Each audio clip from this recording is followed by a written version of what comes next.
Hello and welcome to another installment of Slammin Synapses right here on Facebook and YouTube. This is also being submitted for possible inclusion on pwinsiderextra.com.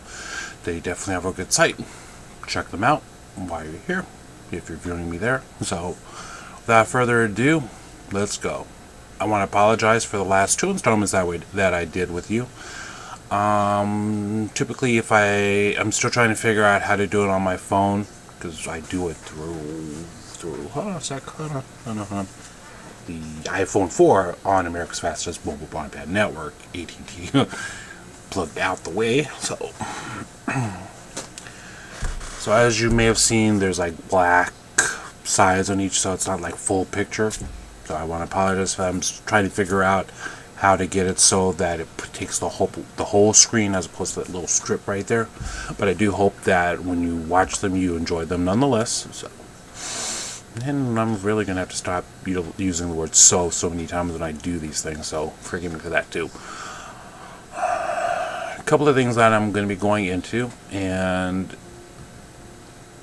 since I'm submitting this for inclusion on PW Insider, there are things that I tend to think that is shared by a lot of guys on that side as well. So if I sound like I'm parroting them, sometimes it's just that I've been watching it for about as long as they have, and they're into it, and I'm into it, and I see things that through my 25 plus years of watching wrestling, I've developed my own opinions on. So a lot of the things that I may say is going to come from here. So if it sounds like you've heard it there, then great minds think alike. So today we're going to talk about a couple of things. If you remember, a long time ago I did a segment called Passing the Pencil. Basically, it's whenever you watch wrestling, you could tell when the creative team had a change, because somehow some characters changed storylines from one to another. Sometimes there was reasoning behind it. Sometimes it was just, okay, this is my story, I'm telling it now, so whatever you learned in the past just isn't happening. Problem that I'm having with regards to the creative process is that, like in WWE, for instance, and this is where the focus is going to be there. WWE, if you ever look at their program, sometimes they will have two people that they will seriously get behind. There's some hatred, there's some stewing rivalry, there's just trouble brewing there that's just going to come to a head, that's just going to blow up and explode. But you never get that. I mean, you might, but sometimes they will start something, then cool off on it. Then they'll get back into it and expect to get into it just as well. To me, it's equivalent to putting something on a fire, turning it on, waiting, just watching it cook, waiting till it's almost done, and then turning it off, removing it from the stove, putting it on the side, letting it sit for a little bit, then taking that same food, putting it back on the stove, turn it back on, wait for it to heat up again, turn it off, take the food off, put it back, take it off the stove, take that food, you see where the cycle is, take that food, put it back on the stove, turn it up, heat it up again. Problem with that is, there's some foods that you could do that with, but for the most part, there are some foods that you just can't heat up, cool down, heat up, cool down, and heat up again, and expect it to be an excellent dish. It just doesn't happen that way. Sometimes the food will become tough, sometimes it's inedible, sometimes it's just not something that's palatable, which is what they tend to do a lot lately, well, for the past few months, with storylines in WWE. Like, say for instance, take Kofi Kingston. When he had the feud against Randy Orton, he was very fired up, he was very fueled. It's like, I'm beating up your car, I'm trashing it. It's like, the way you're watching it, it's like, this is giving me this next step to blow him into that next level, that top tier of finally getting to main event status. And it's like, as it was getting to that fever pitch, it's like, okay, we're just going to stop. We're just going to cool off. Kofi's going to go on his way. Randy's going to go his way. We're never going to have any satisfaction for this. R-Truth, he comes out 2 weeks in a row, beats up on John Morrison, beats up on John Cena. Well, John Morrison was a while ago, but with this one, he's coming out with fire. He's talking about little Jimmys. He's being psychotic. He's just on the edge there, and he's being really evil, mean, and vicious. And in that 1 week, they decide to put him in this little funky little Confederate hat, in some sort of freaky outfit, making him come out, do a comedy bit with John Cena, Vince McMahon, and everyone there.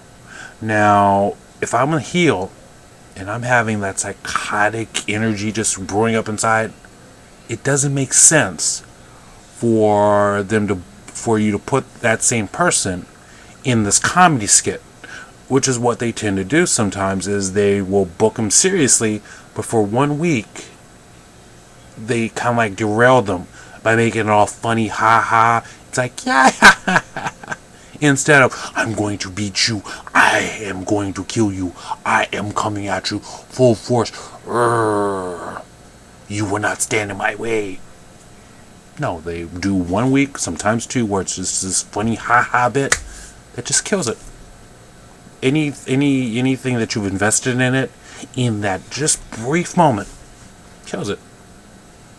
And I really wish that they stood behind their storylines. If they wanted to be serious, stay with that seriousness. Let it brew all the way through, because that makes for a better storyline, makes for a better flow, so people could get into it. It's like, oh no, something's going to happen now. I don't know how John Cena's going to get through this. I mean, look at how R-Truth is. He's just losing his mind here, and I don't know how Cena's going to handle it. Instead of, okay, bring him out in a little goofy outfit, have this little funny ha-ha moment with John Cena, and just kill that momentum. Granted, they're starting back on that, but for that brief bit, they've killed that momentum, so it's hard to drag people into it again. And I really wish they thought about that more when they do things like that, because it just, like I said, kills the momentum of the story that you're trying to build. So, just my hope. If you're listening out there, take it to heart. I'm just like, my installments are just one fan's perspective. And if one of your fans has this perspective, sometimes more than one of them has that same perspective. So just think about it. If you want to improve your product, if you want to get your stock back up and running, keep that in mind. With your storylines, with your creative process, with everything. If you're going to get behind people, get behind them. If you're going to push them to the next level, carry them through. If they wind up messing up, if they basically wind up causing something that is unsavory, you just get rid of them, build someone up, get behind them, push them through.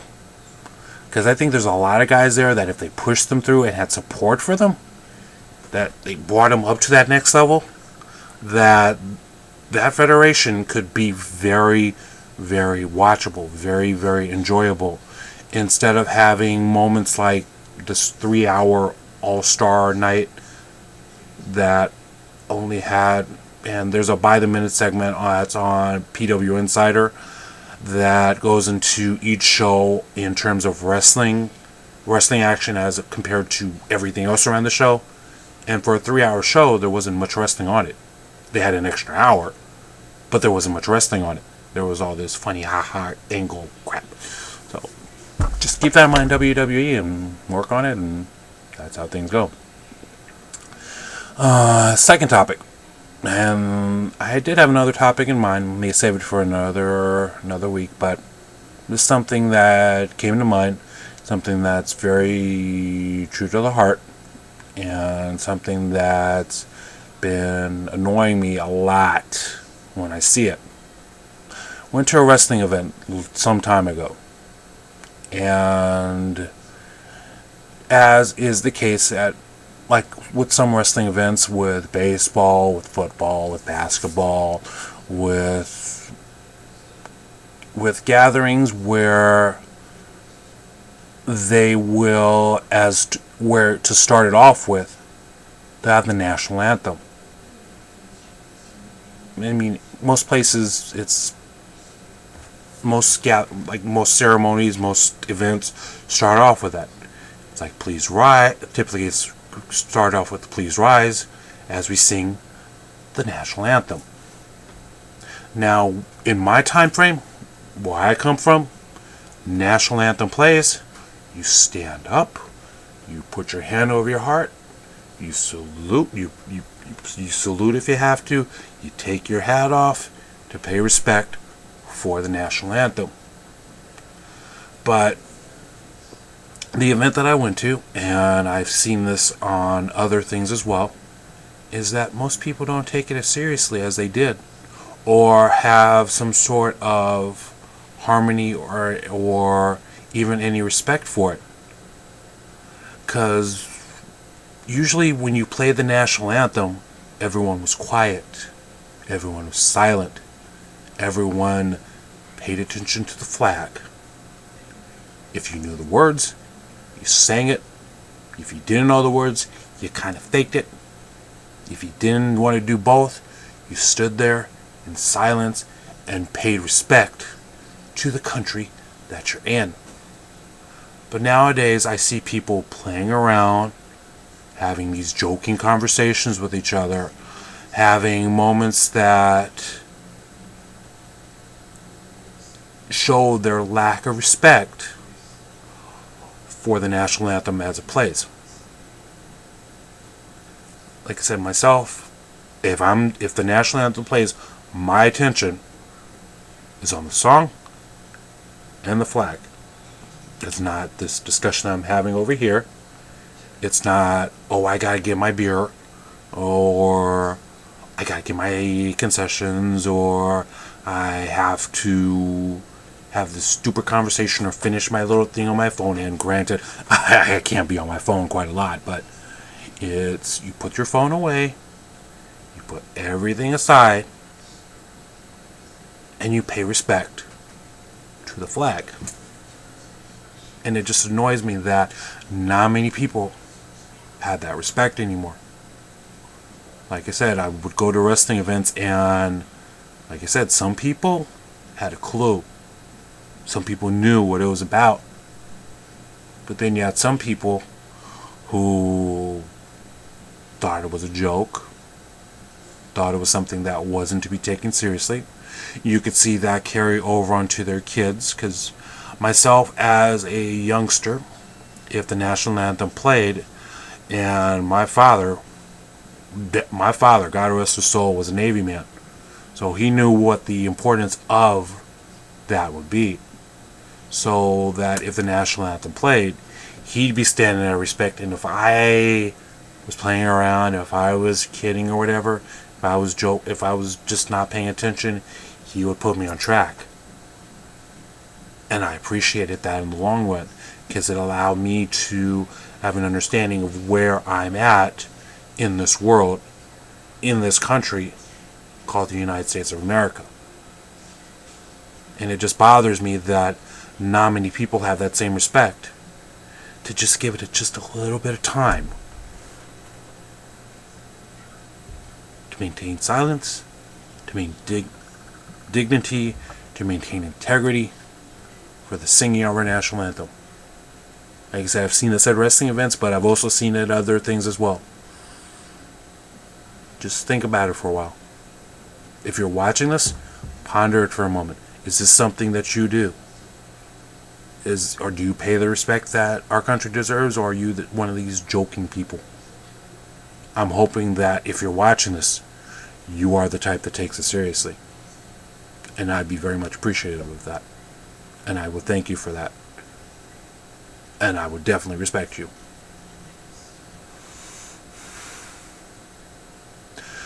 Guess that's going to wrap it up for this segment today. Sorry for getting a little bit serious, but it had to be said. A topic that's probably going to be on my next one, or probably one thereafter, is on someone that I've kind of liked as a wrestler throughout the many years. And it's going to be surprising when I mention this name, or when you see it, it might be surprising as to what it's going to be about. But we're going to have a segment about Terry Taylor. And that's all I'm going to say right now. Just going to be one of the topics is going to be about Terry Taylor. What it's going to be about, keep watching. If you're viewing me anywhere, if you're viewing me on YouTube, you'll see some sort of, I think it's, if I'm not mistaken, somewhere around here, you'll see a subscribe button. Click on that. Keep up to date on my segments here. If you're viewing me through Facebook, well, or any place else, just jump into YouTube, search for Slammin Synapses or A Guerrier. You can find me there. If you have any comments on here, someplace on YouTube, there's like a comment box here. If you're viewing me through like a Facebook, drop a comment in where I'm posting this to. Any place else, feel free to drop me an email, aguerrier@yahoo.com. I'll be more than happy to read it, and may read it on the show here, on my installments here. So, without further ado, we're going to wrap this puppy up. And I will see you next time for Slammin Synapses. This is Albert Guerrier, signing off. Good night, everybody.